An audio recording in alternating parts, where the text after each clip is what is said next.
All right, so thank you for tuning in to Chomping at the Bit. I'm Kyle Evers, of course. And with today being Sunday, that means it is day 2 of the Divisional playoff weekend. We saw what happened with the 2 games on Saturday, which I will do another episode where I kind of recap all 4 games at once. Only because I want to get this out to you before, well, if not before, a little after kickoff at 3. So I figure I'll do it this way where I'll just talk about the 2 games on Sunday on this episode.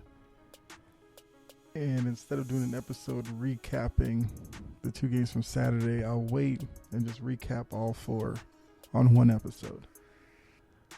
So, like I said, not going to refer to any of the excitement from Saturday. I'm going to hold off till the next episode. But hopefully, Sunday's matchups can match what happened on Saturday. And I fully expect it to, because we have another couple of great matchups here. I have the Rams, Bucks at 3 p.m. down in Tampa. And then Bills, Chiefs out in Kansas City at 6:30. I will say that with divisional playoff, they usually do 3 6:30 for the 2 games on Sunday. Gotta say, kind of like that. Like I know Saturday they did, it was like 4:30 and then 8 or something like that. But I like the earlier start to the second game on Sunday. And it's like I said, yes, 2 great matchups. At least I hope they are. So let's go ahead and, do what I normally do. Look at the matchups, look at each team, look at what their key is, for their offense. So when they have the ball, and then when they're on defense, what are their keys? And the same for the other team. Then at the end of the breakdown, give you my pick, and then we'll go on from there. So with that, we'll start with the Rams going down to Tampa Bay to face the Bucks. So this is an interesting matchup because, like the Bills and the Chiefs, this is a rematch from earlier in the season. And I do believe in that game the Rams got the better of the Bucks in that matchup. I mean, I guess you could learn something from that, but then again, playoff time is a little bit different. It's more pressure, more of a spotlight. So probably shouldn't be too many conclusions you could jump from based off of that matchup. So looking at this, so the Rams come in as a team where, this is where they're expected to be. By them going all in, as they did by going to get Matt Stafford and Odell Beckham, they obviously wanted to be in this position to take down a team as good as Tampa Bay with the opportunity to go to the conference championship.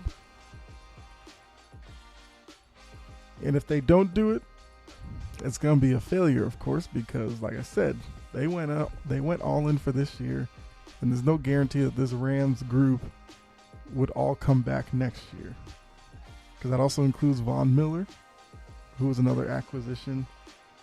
So for the Rams, this could be their one shot to get to a conference championship, possibly a Super Bowl, and standing in their way are the defending champion Bucks. And for the Bucks, we all know it's Tom Brady, 44 years old, still playing at a high level.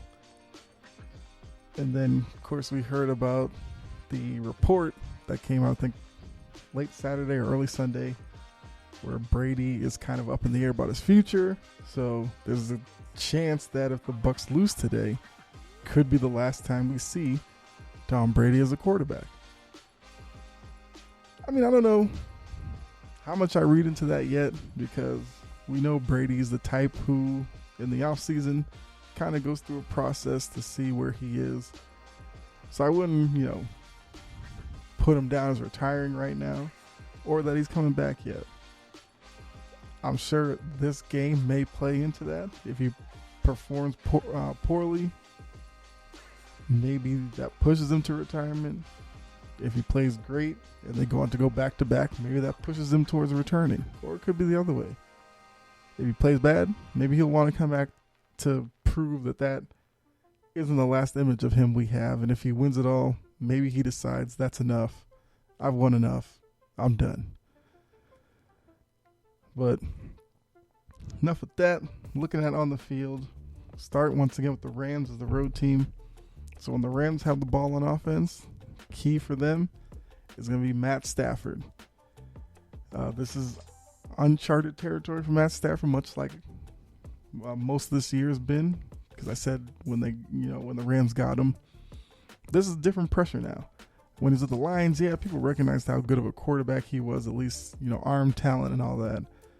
But now with this Rams team, there's legit pressure to be in the Super Bowl. So, he played well last week against an Arizona team that kind of made it easy on him because Arizona was so bad that I don't think there's really any pressure on Stafford.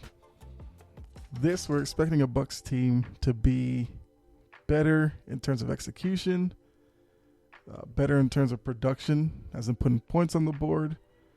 So now we'll get to see if Stafford is really up to this or not, or does he kind of fall back into some habits that we did see at times during the season where he had some careless interceptions or made bad reads, bad throws, that kind of thing. So, want to see where Stafford is to start this game. Does he come out and look like he did last week against Arizona, where, he's kind of playing loose, playing free? Or does he play a little tight and maybe he's late on a couple of throws? So that's what I want to see offensively from the Rams. Bucs on defense. I guess it's Cooper Kupp. Cooper Kupp is the driving force of this Rams offense. If there's ever a situation that's, second and long, third and long, it's a good chance that Stafford's going to look to get it to Kupp. If Kupp is struggling, he doesn't have a lot of catches, then then there will come a point where Stafford will start force feeding him to try to get him going. So for the Bucs in that secondary, and the Bucs are a team that we've seen times this year, you can throw on them. So this matchup, I want to see what defensive scheme is it. Who's the defensive coordinator down there?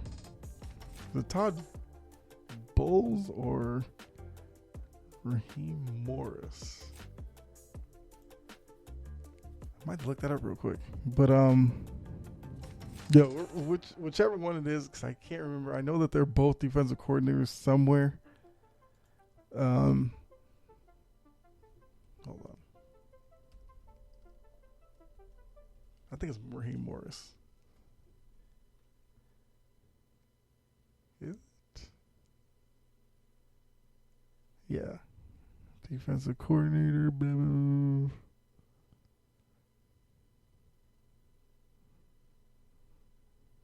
Oh, okay. So I got it wrong. Raheem Morris is the defensive coordinator for the Rams. Okay. So that means Todd Bowles is the... Okay, so I had the right guys. So Bowles with the Bucs. Got to remember that. Morris on the Rams. Side little note to this game.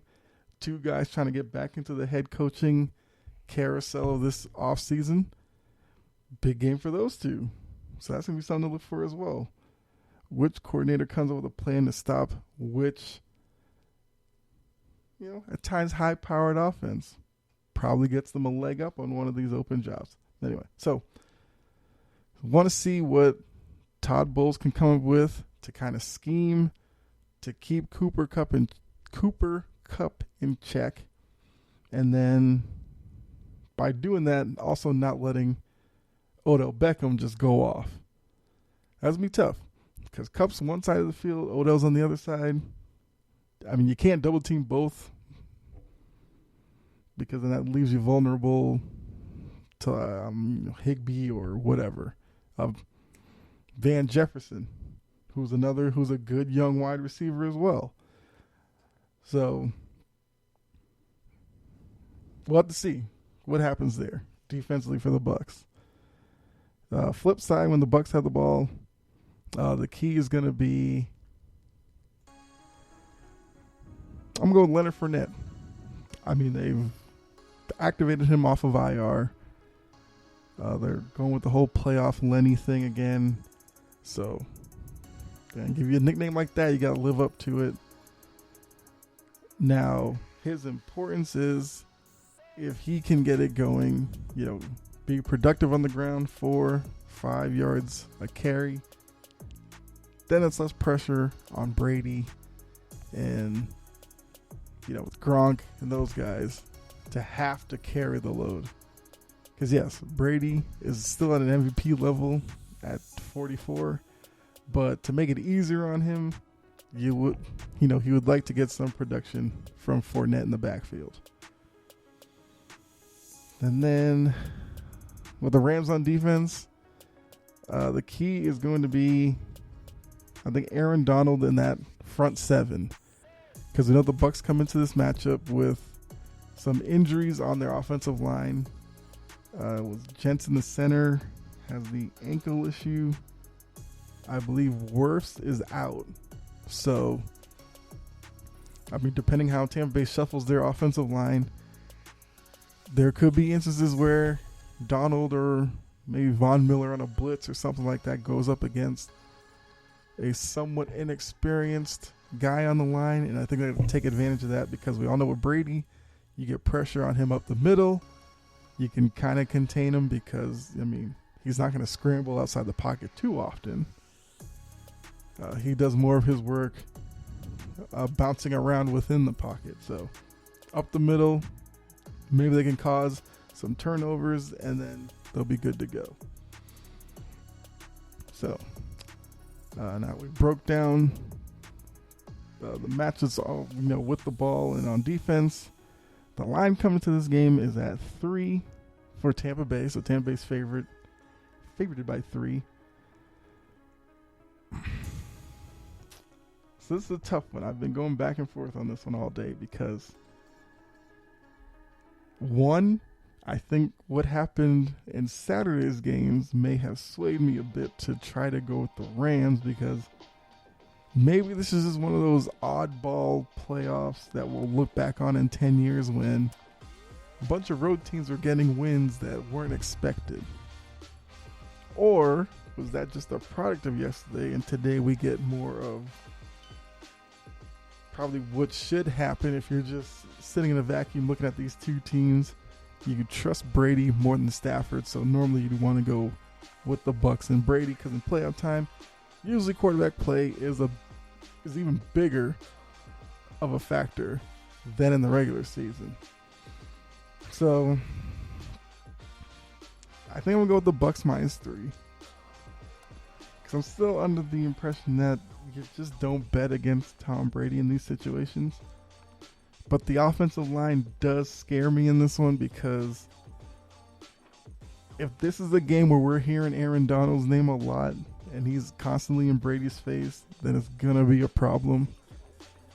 But I do think with, Mike Evans, Gronk, Fournette, and, guys around Brady, I think there's enough there that they'll be able to pull this one out. So I'm going to go with the Bucs to win and cover the 3. I could see this being, it's going to be a very close game. I'd be shocked if this was a blowout. I could see maybe 27-21 Bucs or 27-23, something like that. But I'm going with the Bucs -3 in this one. So let's jump ahead to the second game of the day. We got the Bills and the Chiefs. This is another one that should be really good. It's a battle of two young quarterbacks, Josh Allen, Patrick Mahomes. maybe this becomes the rivalry that people were trying to push, with Lamar Jackson versus Patrick Mahomes. I think this probably has more likely of a chance to happen between Josh Allen and Patrick Mahomes, because I trust Josh Allen's talent more than Lamar Jackson, so I wouldn't. It's not something where I think Buffalo's going to be, I guess, 2 and done in terms of last year. They made the playoffs this year. I mean, I don't know if they'll win the division for the next 5 years of the AFC East, but I fully plan on them being a playoff team, so I'm sure we'll get more playoff matchups between these two teams over the next 5 years. So it's going to be intriguing. For the Chiefs, how did they get here? Well, they beat the Steelers, which, the Steelers weren't that good of a team, so the Chiefs will definitely get a better opponent in this one in Buffalo. Buffalo's coming in off of the high of blowing out the Patriots. So that's a divisional rival that they handled in the second matchup in the regular season and then handled even more in the playoffs. So they're riding high now. It's a rematch of last year's AFC Championship game where the Chiefs won. So for the Bills, there's a chance to get some revenge there. If they knock the Chiefs out, they're back. The Bills will be back into the AFC title game with a chance to maybe make a Super Bowl. So should be a very good matchup. We got Andy Reid, the old grizzled coach with the Chiefs, who's had a pretty good career. I do think what's probably hindering his resume is that doesn't have a lot of Super Bowls. He has the one with the Chiefs a couple of years ago. All those years with the Eagles, he made it to one. That was with the T.O. Donovan McNabb when they lost to the Patriots. But definitely another Super Bowl ring for Andy Reid would help out his, standing in terms of all-time coaches. Would help him out a lot. For the Bills, you got Sean McDermott, still pretty young in this game. Well, in terms of head coach, he's been the coordinator for a little. But, of course, he's looking to get his first ring. So, a lot on the line in this one. So, once again, start with the Bills as the road team. So, when the Bills have the ball, what's his name? Devin Singletary is the key here, because we all know how Josh Allen contributes in the passing game, of course, as the quarterback, but he also contributes a bunch in the running game through scrambling or just design quarterback runs. I've said for a while that that's cool for a little bit, but you keep going to that well too much. At some point, Josh Allen's going to take a hit that he doesn't bounce back from. Well, doesn't get up from, not bounce back, but get up from, and then you find yourself in a really tough situation where who's the back? Is the backup Trubisky? Do you want to see Trubisky? No. So Singletary's played well over the last half of the regular season and in the playoffs. Get him going. Get that power running game that he possesses, as well as he does have some speed. So if they can get that going early, and we know on the Chiefs you can run the ball on them, then I think it will just make it so much easier for Josh Allen, Stephon Diggs, Dustin Knox, Cole Beasley to find openings in the defense. So hopefully they go with the game plan of trying to establish Singletary early, and I think they'll be fine. Defensively for the Chiefs,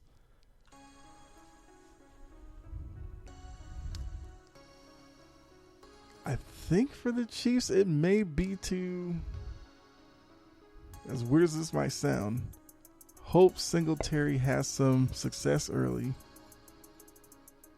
and try to get Josh Allen antsy to the point where he tries to make some dangerous throws that he probably doesn't need to. I don't know if that makes sense, but like, I don't know yet if Josh Allen's the type who could, turn around, just hand the ball off and be okay with that if it's working early. Because I think Josh Allen wants to start these games off, get going through the air, get like an early touchdown through the air, and then, he feels really good. Because Buffalo, I mean, they play.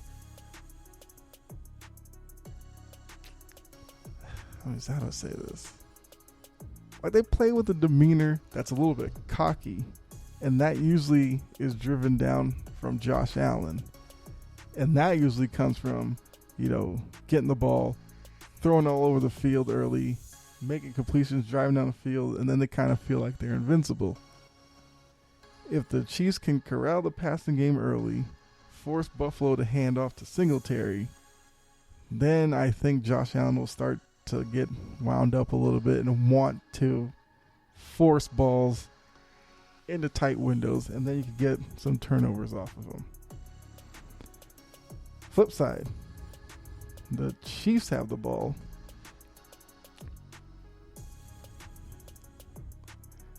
The key will be, I guess, turnovers. Because when the Chiefs struggled this year, it was a lot of unnecessary turnovers where, Mahomes would put it there in the airspace for Tyreek Hill or Travis Kelce or something. For some reason, they don't fully make the grab. The ball's tipped in the air, and then you get picked off. And now there's a lot of, not necessarily finger pointing, but a lot of looking around like, what's going on? So I guess it's a point of composure or whatever. But we know the names on Kansas City's offense: Mahomes, Kelce, Hill. There's Edwards-Helaire, which I don't know if he's healthy or not. I guess so, yeah. Because Buffalo doesn't have anybody in their injury report in Kansas City. I do not see Edwards-Helaire. So, Edwards-Helaire, there's a lot of talent on offense. So, it's an offense that, doesn't need to shoot itself in the foot with unnecessary turnovers. So, for the Bills, when they're on defense,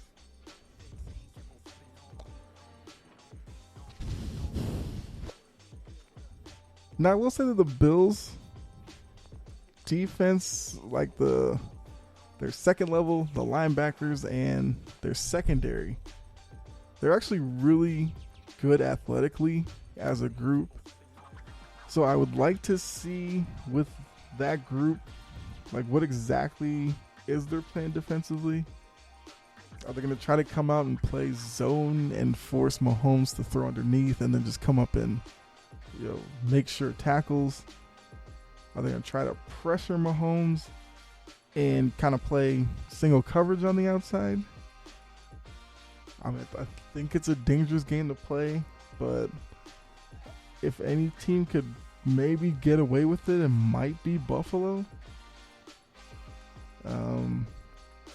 We saw in that New England game where, Mac Jones had that great throw over the top to Aguilar, and Josh Poyer, came out of nowhere from center field, showed off great range to get over and make the pick. So, that shows you the closing speed there with Poyer. Now, Micah Hyde, who plays opposite him at safety, is more closer to the line of scrimmage. So you'll probably see Hyde more on Kelce to start with, or at least around the area of Kelce. If I was Buffalo, I'd probably bracket coverage on Kelce, take my chances. Maybe playing off Hill a little bit and trying to stay with him, and then hope somebody in the front can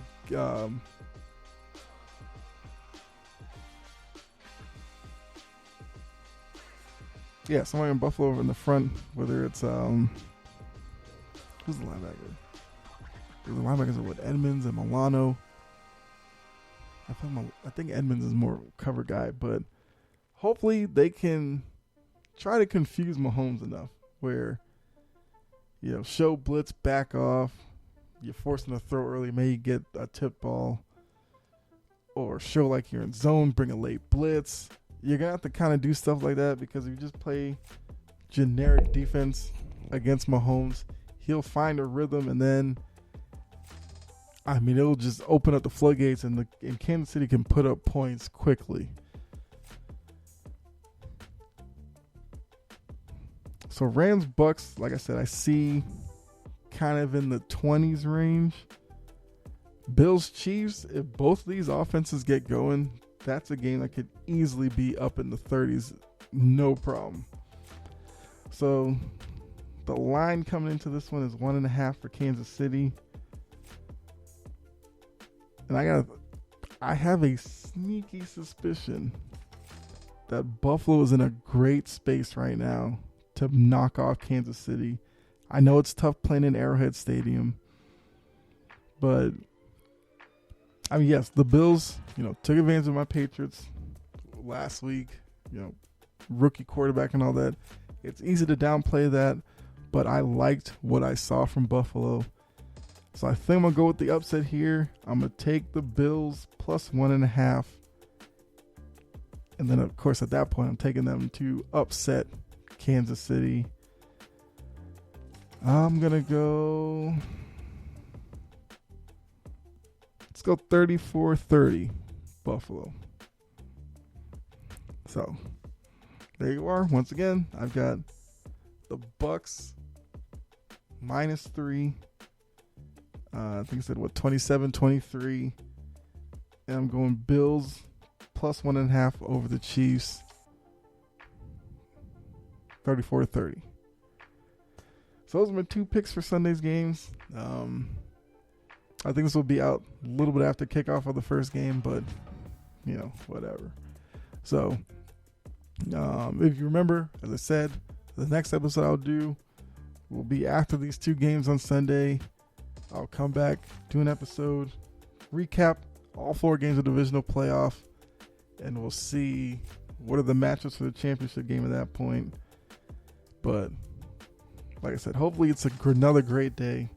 Because Saturday's games were edge of your seat, great to watch, and I hope Sundays are as well.